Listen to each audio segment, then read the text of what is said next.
mai bố dương bà hai phía việc làm từ một mấy để chiều máu từนี้klub B កេះមកលក្ខណៈ standard premium បងប្អូនវាមានស្នោវាមានថង់ហុំក្រងតាមផ្នែកជាន់មួយស្ដាច់មកអញ្ចឹងតេតូននឹងការតម្លើងបងប្អូនហែកមើលហើយតាមខេត្តបងប្អូនមើលផ្នែកមួយណាវាមានខូចខាតបងប្អូនទៅជាក់មកខាងតាមវីដេអូវិញយើងដូរផ្លាស់ថ្មីជូនបងប្អូនចំណុចចាប់ដើមបងប្អូនមើលតំណងឈរនេះអានេះគេថាសូកឈរប្រឡោះជើងដែកបាទអញ្ចឹងបងប្អូនដាក់គ្រប់ជើងនេះវា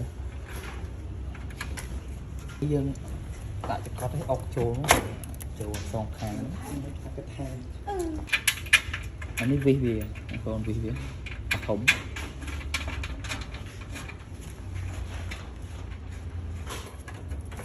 អានេះយើងចាប់សងខាងបងប្អូនសូកជាងតតិចខាងក្រៅនេះគេធ្វើតម្រូវឲ្យវាមើលឃើញចាមឆ្នាំងនៅក្នុងស្អាតខ្លាហើយដៃតំណងកដាលនេះយើងដាក់ជើងជាប់ទៅដែរសម្រាប់ចាប់វិសងខាង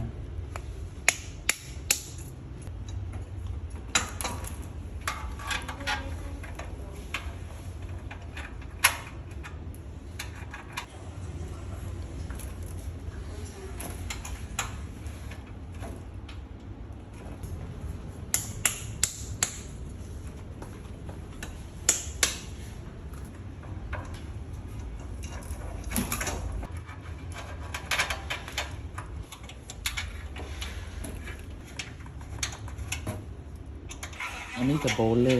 จับกระโบเลបងប្អូនចានេះយើងចាប់ពីបាន4ជ្រុងហ្នឹងពីជុំវិញហ្នឹងបងប្អូនឲ្យតន់រឹកតឹងទៅក៏បានដែរយើងត្រូវសេរីត្រូវដាក់ទ្វារដាក់ចូលក៏លើវិញណែនទៅអញ្ចឹងយើងសេរីចេញវិញដែររឹកដល់មុំសិនចាំយើងរឹកបន្ថែមចុងក្រោយបងប្អូនចាប់ដៃទ្វារនេះរៀនកាប់ខាងក្នុងបងប្អូនរៀនស្កាប់ទ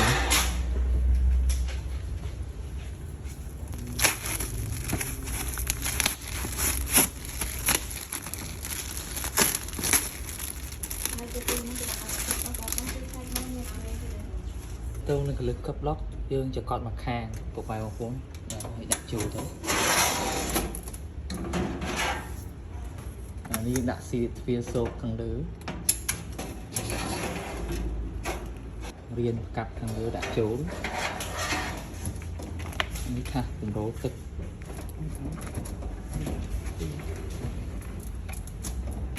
កម្រោទឹកមានទីហើយមានស្អប់តបិតស្អប់ស្ព្រាថែមទៅពីបាទចឹងអានេះរួចរាល់ហើយបងប្អូនអានេះប្រភេទ2ជាន់អត់មានកែបងប្អូនបាទសាច់ឆ្នាំនេះអាឡូងម៉ត់ល្អ